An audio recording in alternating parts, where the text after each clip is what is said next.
Acción, tu revista mensual de cine y series, con los mejores estrenos de cine, fichas y reportajes coleccionables, series de televisión y 4 pósters todos los meses. Búscala en tu kiosco.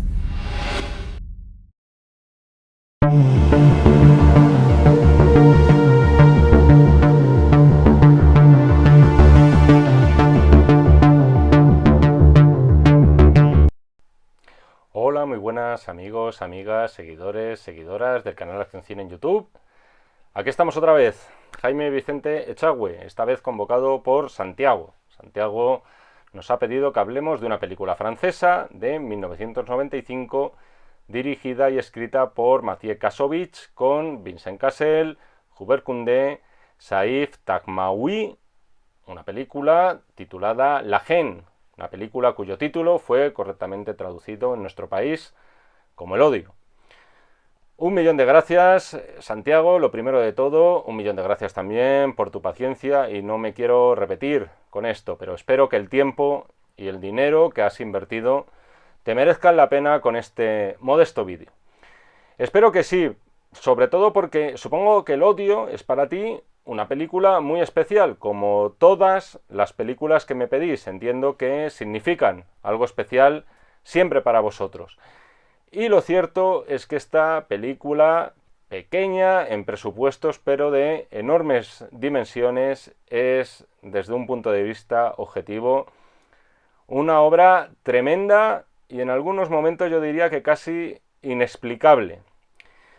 Por lo milagrosa que resulta, quiero decir. Yo creo que, sin temor a exagerar, una de las películas europeas más influyentes del último cuarto de siglo, sin lugar a dudas. Me reafirmo. Su responsable es Mathieu Kassovitz. Aquellos que no le pongáis cara, deciros que se va a quedar con ese San Benito siempre, yo lo siento, pero la película fue muy popular. Es el chico de Amélie. Ese chico al que perseguía Audrey Tautou por las calles de París en la película de Jean-Pierre Jeunet.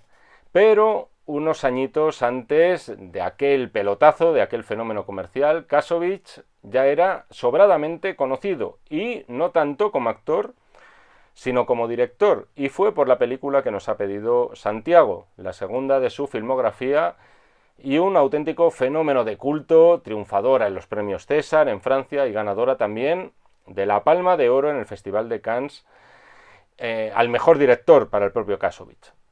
Mucha atención, muchos ojos se pusieron entonces sobre este chaval que por aquel entonces apenas tenía 28 años y se convirtió en uno de los realizadores europeos del momento. Siendo honestos, lo cierto es que su carrera como cineasta después no siguió a la misma altura de lo que se esperaba de él. Progresivamente es verdad que se fue metiendo en proyectos más grandes, más comerciales, lo cual no los convierte en malas películas, pero por lo menos automáticamente, pero sí que fueron proyectos que progresivamente iban teniendo menos interés. Fue sobre todo a raíz de dirigir y protagonizar Los ríos del color púrpura, que era una especie de respuesta francesa a Seven, cuando su carrera como director avanzó en lo que respecta a presupuesto y a estrellas. Después dirigió a gente como Halle Berry, como Vin Diesel, entre muchos otros, pero siempre quedó la sensación de que su progresión como autor más personal se quedó parada aquí, en El odio. ¿Cómo podemos definir la película que nos ha pedido Santiago? Primero, subrayar, y es lo que decía antes del carácter casi milagroso que tiene esta pequeña película en apariencia, es que contra pronóstico se ha convertido en una película atemporal. Y por desgracia es una película temporal, y me explico. Una película como El odio siempre va a estar vigente, siempre vamos a toparnos en las noticias con sucesos similares a los que se nos muestran. Y digo que eso lo logra contra pronóstico porque la película surge inspirada por un suceso real y en un momento muy concreto. Eso en un principio podría jugar en su contra, podría provocar una foto fija de algo que ocurrió a principios de los años 90 y quedarse simplemente ahí, en algo meramente coetáneo. Pero como os digo, tristemente, y a la actualidad me voy a remitir, eso no ha sido así. En este caso, lo que quiso reflejar Kassovitz fue el clima que se vivía en los suburbios de París después de los enfrentamientos protagonizados entre jóvenes de la zona, la mayoría de ellos inmigrantes, y la policía, unos enfrentamientos que se produjeron, y hablo en la vida real, después de que un chico de 17 años muriera tras recibir un tiro en la cabeza en una comisaría mientras estaba esposado. Los agentes, por aquel entonces, lo que alegaron fue defensa propia. No era algo nuevo, ya habían muerto muchos jóvenes, la mayoría inmigrantes de familia árabe, incluso alguno amigo del propio Kassovitz. Unos 300, según alertó el propio Kassovitz, habían muerto a manos de la policía en poco más de 10 años. Si de verdad era así, lo cierto es que era para echarse a temblar. Esto, como podéis ver, no es algo aislado que sucediera hace 30 años, cuando se estrenó más o menos la película, y se quedara ahí. Justo 10 años después del estreno del Odio, se produjeron disturbios en París muy similares a los que retrata la película. Y ya fuera de Europa, tenemos el reciente caso de George Floyd y el movimiento del Black Lives Matter, que nos han recordado que lo que nos cuenta Kassovitz, muy a nuestro pesar, no es precisamente ciencia ficción. Fijaos si tiene percha de actualidad esta película, que hasta en un momento dado los personajes nombran a Le Pen padre, claro. ¿Qué tenemos entonces aquí en El Odio? Principalmente lo que tenemos es una película que más que de denuncia, que lo es directamente una película de guerrilla. Kassovitz escribió un guión inspirado en aquellos hechos ocurridos en Francia, que os he contado antes.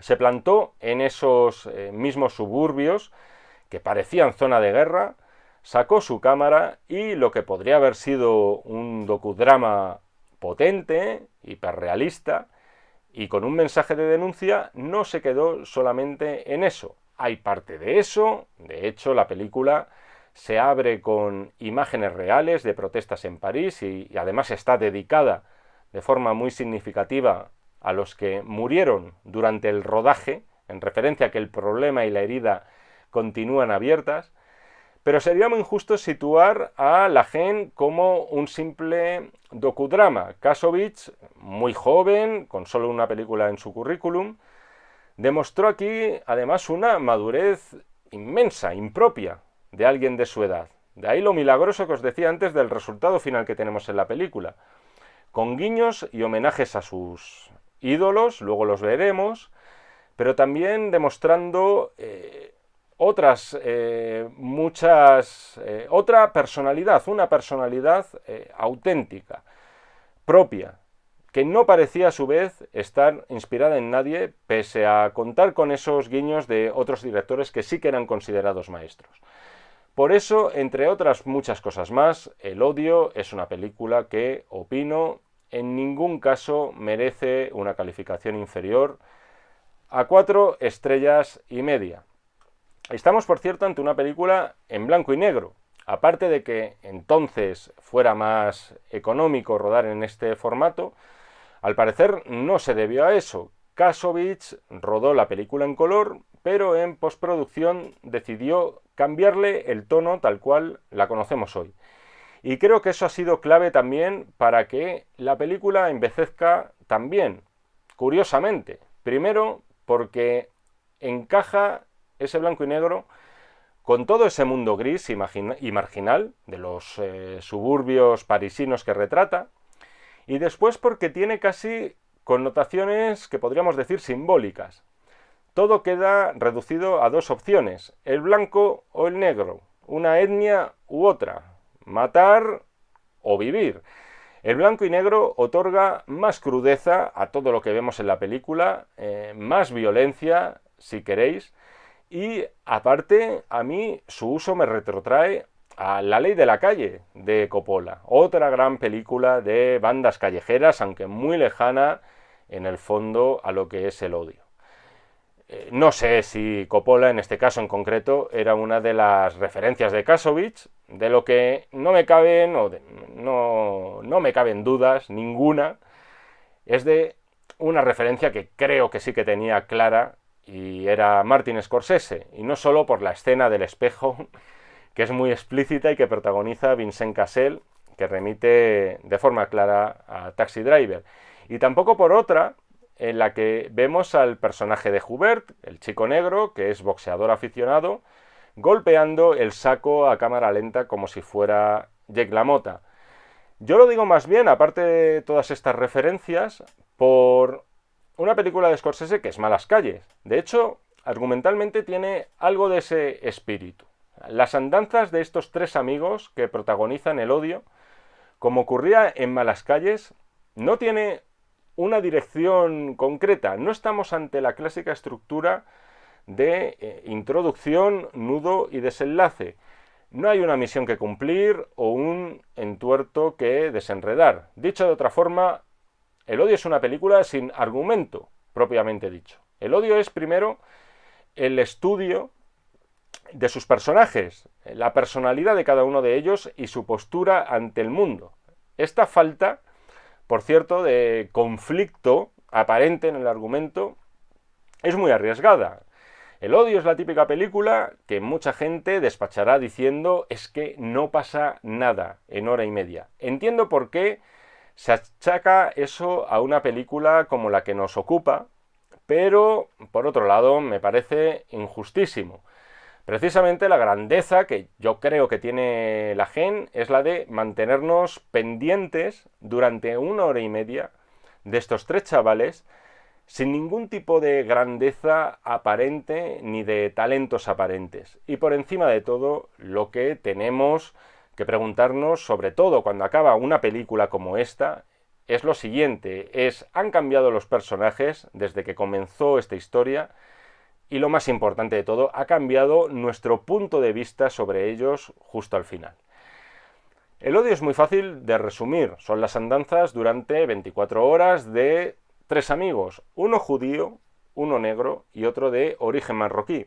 Aquí ya hay una intencionalidad muy clara, tres etnias diferentes, tres franceses de origen inmigrante y tres jóvenes desarraigados. Por cierto, los protagonistas se llaman igual que sus actores, por lo menos tienen los mismos nombres de pila, Vince, Hubert y Said. Lo cual, por otro lado, entiendo que entronca con las intenciones documentales de Kasovich. Es decir, él no quería a actores haciendo de. Él lo que quería era que sus actores fueran directamente sus personajes, los asimilaran y los sintieran como propios.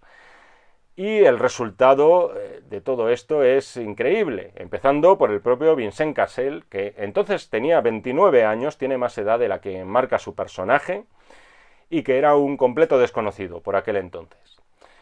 Luego, por otro lado, son 24 horas de historia marcadas por un reloj, además de forma aleatoria, 10:43, 12:18, etc. Esto otorga a la película una estructura de cuenta atrás, que creo además muy intencionada por parte de Kasovich. Acordaos de esa metáfora justo al principio de la película y que se va a convertir en el leitmotiv de la misma. Nos lo narra una voz en off.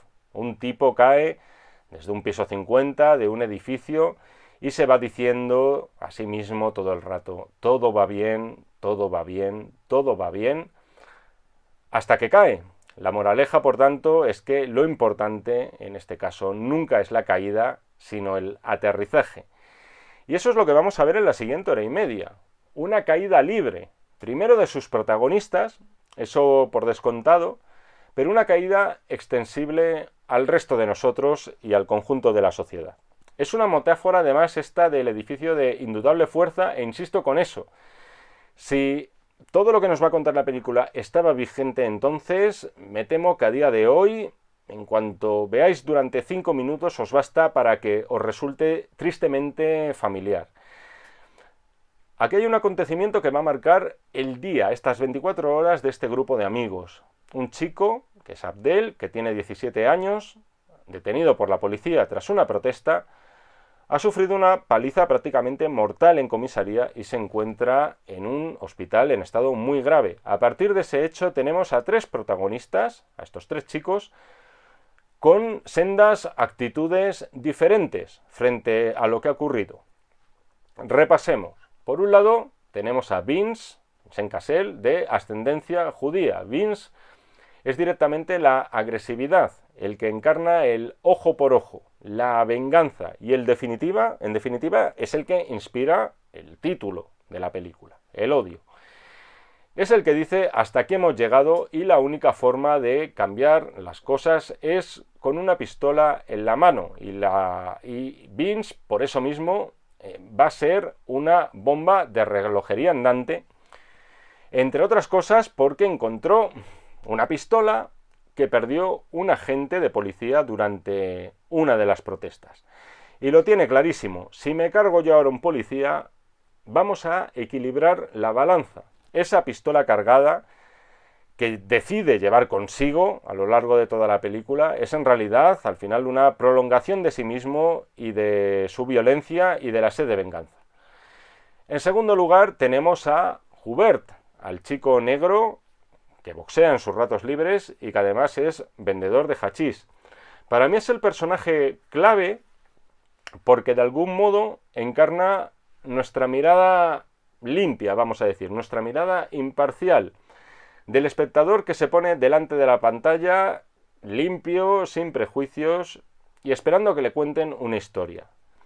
Frente a la postura de Vince, la postura de Hubert es la de la templanza, la negociación, el no perder los papeles, entre otras cosas, no tanto ya por un talante dialogante, sino porque saben que ese tipo de reacciones solamente van a jugar en su contra. Es consciente de que se están produciendo abusos policiales muy graves, los denuncia con toda la elocuencia de la que es capaz, pero tiene clara una cosa: el odio engendra odio, la violencia engendra violencia.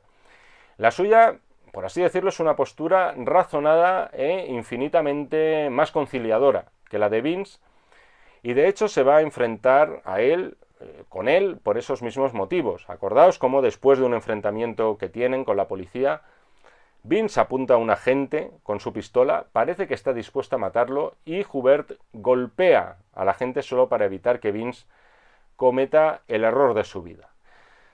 Por último, Said, de los 3 personajes, vendría primero a suponer cierto alivio cómico, porque aunque por todo lo que os haya contado hasta ahora no lo parezca, y voy a enmendar mi error ahora mismo, en la película encontramos momentos que son abiertamente humorísticos. Acordaos de cuando Vince le corta el pelo, por ejemplo, a Said. En su caso, Said es representa ese sector de los suburbios que se deja un poco llevar. Estaría entre Vince y Hubert. Se limita a defender lo suyo. Acordaos que una de las subtramas de la película es que tiene que recuperar 500 francos que le debe un tal Asterix, un personaje para echar de comer aparte y que luego veremos. Primero él, luego la comunidad. Y con estos mimbres, con estos 3 personajes, se desarrolla El odio, una película que transita de forma muy hábil entre el cine de denuncia, el drama social, o como ya os he dicho, incluso la comedia. Una película sobre un día en la vida de 3 colegas sin altas aspiraciones, pero como veis, esa jornada les da también para entonar una serie de reflexiones sobre un tema universal y antropológico que es el origen de la violencia, lo que nos hace violentos, lo que provoca y despierta en nosotros ese instinto tan primario. Pero todo eso hablado en su idioma, con su jerga, con sus tacos, no elevándose por encima del espectador, con discursos impostados y llenos de ínfulas. Y en sus diálogos, en algunos momentos incluso, encontramos pequeñas gemas de sabiduría y de poesía. Uno de los puntos fuertes y que hace inolvidable a la película de Kassovitz es, por otro lado, la puesta en escena.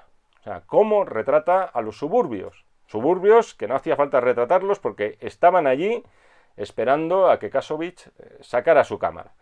Suele utilizar además planos generales de grandes superficies, una nave industrial abandonada, un gimnasio abandonado o destruido, garajes también abandonados, enormes polígonos de cemento dejados de la mano de Dios, y nuestros tres protagonistas siempre están en medio, rodeados de ese escenario que, como sus vidas, como el tipo que cae desde el piso 50, se está cayendo también a pedazos. De hecho, El odio es una de las grandes películas a la hora de retratar lo que es de verdad una cultura urbana. Las pintadas y los grafitis, por ejemplo. A todo eso le dedica Kassovitz una enorme atención, y lo hace, como os decía al principio, además con una gran vocación metafórica. Hay un momento en el que vemos a Hubert, está con sus colegas, él está sentado y jugueteando con su pie con una jeringuilla que se encuentra tirada en el suelo, mientras que justo detrás podemos leer una pintada que dice: el futuro es nuestro. El contraste es brutal, y en general todos los mensajes que vamos a ver escritos en la calle tienen su importancia, no solo las pintadas, también los anuncios publicitarios. Hay montones de ellos en la película, quizá el más significativo es parecido al de la pintada, pero es ese que dice: el mundo es vuestro, y que cerca del final de la película Said tacha la V, pone encima una N, de vous pasa a nous. ¿Futuro es vuestro? No, el futuro es nuestro. En todo ese espíritu urbano que propone la película, acordaos también de otro momento en el que vemos a unos chavales haciendo bailes de hip hop, además de forma espectacular, con una destreza absoluta. Hay un plano muy curioso ahí, que es uno dando vueltas sobre su cabeza, mientras vemos a otros chicos que salen disparados de allí porque está habiendo movida afuera. Y les vemos salir corriendo desde la óptica de ese chaval que está bailando al estilo hip hop, boca abajo y del revés, y dando infinitas vueltas hacia ningún sitio. Toda la película, en todo caso, es un conjunto de secuencias protagonizadas por estos chicos, insisto, sin un hilo argumental aparente, sin una misión que cumplir, dando círculos que no llevan a ningún sitio, pero que nos va a dar pie a ir descubriendo qué late en el alma de cada uno de ellos. Hay momentos técnicamente, por cierto, asombrosos para un director primerizo. Justo después de que se nos presente a Hubert en el gimnasio, hay un plano secuencia muy elaborado de los tres hablando en la calle. Es el momento en el que reconocen una moto por el sonido del motor. Esto es muy callejero, muy de calle. Y que acaba con Hubert trapicheando en primer plano, mientras que sus colegas están detrás. Aunque la cámara se quede estática, esto es constante en El odio. Ocurren siempre varias cosas frente a la cámara, algunas en primer plano, otras al fondo del plano, y no necesariamente las que ocurren en primer plano son las más interesantes. Te obliga a prestar atención a cada uno de los encuadres. La secuencia de la azotea, las salchichas y el encontronazo con el alcalde y la policía. Aquí la quería rescatar porque se nos presenta un policía, digamos, bueno, dialogante, que se preocupa por los chavales, va a aparecer más veces además, e incluso con un tono paternalista. Es un policía que no se nos dice, pero también parece de origen inmigrante, y quizá de ahí esa identificación. Yo supongo que era la forma que encontró Kassovitz de no poner a toda la policía francesa a caer de un burro y que no le tacharan por eso de panfletario. En todo caso, si fue esa su intención, ya os digo que fue inútil porque la policía francesa se cabreó bastante con la película. El encontronazo del trío protagonista con la prensa, esto también me ha hecho gracia. Esto es algo que además como periodista lo he tenido que sufrir en ese lado. Es algo que también vemos hoy en día cuando estallan determinadas noticias, sobre todo sucesos, y se plantan allí las cámaras, los periodistas. La prensa no es bien recibida porque al final la gente, los que viven allí, se sienten como si fueran animales en un zoológico, y no nos engañemos, algo de eso hay. Me gusta también cuando Hubert le dice a su madre, empieza a reflexionar, a hablar en voz alta, y le dice que tiene que irse de ese barrio, que se ha quedado sin nada ya que hacer allí, y es verdad, porque su lugar de entrenamiento de boxeo lo quemaron en una protesta. Y la reacción inmediata de la madre es decirle: si pasas por la frutería, tráeme lechuga. Como diciéndole todo lo que tú quieras, pero mucho me temo que aquí vas a pasar el resto de tu vida. Un momento poético, por otro lado, que entronca también con ese alma urbana que tiene toda la película. Es cuando vemos a el tipo pinchando desde la ventana de su casa, con una camiseta además de Cypress Hill, un tema hip hop cuyo estribillo es Nick la Police. Dicho en fino, muy fino, sería que le den a la policía. Y ese tema acaba haciendo ahí un mix y lo mezcla con algo tan culturalmente ligado a Francia, que es la voz de Edith Piaf. Todo eso mientras la cámara además sale literalmente desde la ventana y sobrevuela las fachadas del suburbio a través de planos aéreos.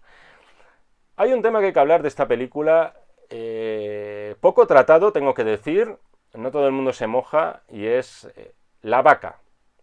¿Qué puñetas significa la vaca que vemos en El Odio? Los que habéis visto la película ya sabéis a lo que me refiero. Esta es una de esas grandes preguntas al final que también hacen grande al cine. ¿Por qué se cruza una vaca solitaria en pleno suburbio en el camino de estos chicos? ¿Es una decisión aleatoria? ¿Es un guiño al surrealismo? Aprovecho, por cierto, este momento para recordaros que bien elegido, que esta es una crítica a la carta del odio con spoilers. Si escucháis algo que no debáis, por favor, a partir de ahora, no me echéis la culpa, no disparen al pianista. Pero volviendo a la vaca, no sé la respuesta. Si buscáis en internet encontraréis algunos que tratan de razonarlo. Por ejemplo, que una vaca simboliza fertilidad y la fertilidad vendría a simbolizar a su vez lo que es la vida y podría interpretarse esa aparición fantasmal de una vaca como una advertencia a los protagonistas de que deben cambiar el rumbo de sus vidas. Luego, por otro lado, también está la teoría de que una vaca simboliza sustento, simboliza bienestar. Esto no es una teoría mía, por cierto, la podéis encontrar en internet. Concretamente, viene a decir que en el judaísmo, en la tradición del judaísmo, que es precisamente la religión de Vince y también la del propio director, Maciej Kasowicz, el nacimiento de una vaca roja, cosa que aquí no vemos, significaba también purificación y la esperanza de un mejor porvenir. Luego, por otro lado, también cabe la remota posibilidad de que la vaca no simbolice absolutamente nada. O sea, esto es como lo que decía Freud, de que a veces un cigarro es simplemente un cigarro. Es decir, al menos a mí no me es indispensable averiguarlo para disfrutar de esta película. Como a lo mejor tampoco simboliza nada otra de las secuencias icónicas del odio, que es la del Señor de los Servicios. Yo creo que quizás de las más recordadas, más incluso que el final. Es el señor superviviente de un gulag en Siberia, que lo primero que les dice es nada más salir de la puerta del baño. Ellos están discutiendo, además subiendo los decibelios. Lo primero que les dice es, oye, lo a gusto que se queda uno después de hacer de vientre. Y después les cuenta toda esa historia sobre el tren en el que viajaba con destino a Siberia. Me gusta en todo caso una frase que suelta así como si nada y que en el contexto de la película cobra un significado. Él dice algo así como que la pregunta universal que nos tenemos que hacer no es si creemos en Dios. La pregunta es si Dios cree en nosotros. Luego esto lo van a recordar ellos, los chavales, cuando estén en la azotea, ya cerca del final. Oye, ¿te acuerdas de ese tío que nos habló de Dios, de cagar? ¿Qué es lo que quiso decir, no? Viene más adelante este momento, pero lo digo ya, el instante previo al final que comparten en esa azotea, con la Torre Eiffel de fondo, y uno de ellos intentando hacer el truquito de apagarla con el dedo. Eso es inolvidable también. Es otro momento, como os decía antes, hay pequeños huequitos para la poesía, es un momento muy lírico y muy existencial, pero sin resultar pedante o pretencioso, que son algunos de los males que yo de vez en cuando encuentro en películas y directores muy concretos de la cinematografía francesa. En todo caso, es un momento en el que ellos se dan cuenta de lo insignificantes que son, no ya en una urbe como París, no ya en comparación con zonas mucho más altas de lo que es la suya en París, sino su posición insignificante en lo que es este mundo en general. Más momentos que hay que recordar de esta película. Está el encuentro con ese drogata pijo que se hace llamar Asterix, personaje inenarrable, con taparrabos, jugueteando con unos nunchakus y experto en el divertido pasatiempo de la ruleta rusa. Está muy bien también esta peripecia, como lo está el momento ese previo del telefonillo, que es muy simpático. Yo os digo que pese a la realidad tan deprimente que retrata la película, hay momentos hilarantes, hay momentos abiertamente humorísticos. Por ejemplo, Said es muy pródigo en ellos. Cuando dice este chico, oye, qué buen barrio es este en el que estamos, que los policías hasta te llaman de usted. Pero luego también hay momentos que son terribles. Está el interrogatorio a Joubert y Said, después de que hayan sido detenidos precisamente tras salir del piso del tal Asterix. Esta es otra de las secuencias que hoy, tal y como están las cosas y tal como están los ánimos, levantarían pollas. Muy cruel todo el momento, porque vemos a dos polis que están aleccionando a otro sobre el arte de torturar. Mira, ves cómo lo hago, tienes que tener control absoluto. Lo más duro siempre es saber parar a tiempo. Todo esto mientras los están de verdad medio estrangulando estos chicos. Después hay otra peripecia, que es la de la exposición de arte moderno. Tengo sentimientos encontrados con este instante. Igual que puedes justificar muchas de las cosas que ves por el contexto que viven y sufren los protagonistas, yo aquí los desapruebo. O sea, les entran a dos chicas, el cuento más viejo del mundo, mi amigo es poeta, pero es que es muy tímido, le da miedo acercarse, en fin, la charla habitual, y ellos enseguida se ponen agresivos con ellas, algo que no debería ser así, porque la verdad es que estas dos chicas serán unas pijas que están en una galería de arte moderno y todo lo que queráis, pero oye, son muy civilizadas en esa situación, se han comportado además de manera impecable con estos tíos que enseguida se ponen en plan cafres y agresivos. Luego está el cameo de Vincent Lindon como borracho callejero, otro detalle humorístico. Es capaz de decirles, además, cómo puentear correctamente un coche pese a la merluza que lleva encima. Otro instante inolvidable es cómo descubren que Abdel, el chico que nunca se nos muestra él directamente, salvo por imágenes de televisión, pero es lo que les mueve un poco a todos ellos, ¿no? El chico que estaba hospitalizado tras sufrir una paliza por parte de la policía ha muerto. Se enteran además con esas pantallas múltiples que hay en los escaparates de unos grandes almacenes. La película es prodigiosa también en eso, en sacar todo el partido escénico posible a una gran ciudad. Las vallas publicitarias, las pantallas de televisión que dan a la calle, las estatuas también de arte moderno y abstracto, la música que se escucha en plena calle, porque El Odio, no lo he mencionado, no tiene una banda sonora al uso. Lo que oímos son algunos temas de una banda de hip hop llamada Assassin, de la cual, por cierto, formaba parte un hermano del propio Vincent Cassel. Vamos a adentrarnos ya en la parte final de la película, el encuentro con los skins. Esta es la gran prueba de fuego a la que se enfrenta Vince. Joubert utiliza una psicología inversa, pero a lo bestia. Atrapan a uno de ellos después de que ellos les hayan amenazado, pero se quedan con un skin como rehén. Venga, ¿quieres hacerle un servicio a la humanidad? Hay policías buenos, pero un cabeza rapada bueno es un cabeza rapada muerto. Venga, dispara, mátalo, Adel está muerto, ahora puedes vengarlo. O sea, es un momento que corta la respiración toda esa rabia en la mirada de Vincent Cassel, toda esa rabia que también utiliza Joubert para intentar desarmarlo y sostener así su tesis de que, a ver, ¿qué tiene que ver el hecho de que Abdel haya muerto para asesinar ahora a otro tío que no tiene ninguna relación con él. El hecho es que la psicología inversa funciona y Vince es incapaz de disparar. Por cierto, fijaos que el que hace de Skin en este instante, de Skin atemorizado, es el propio Maciej Kasowicz.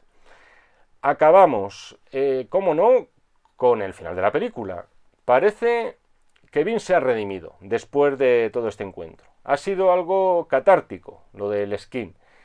Le entrega el arma a Hubert, simbolizando así el fin de la violencia.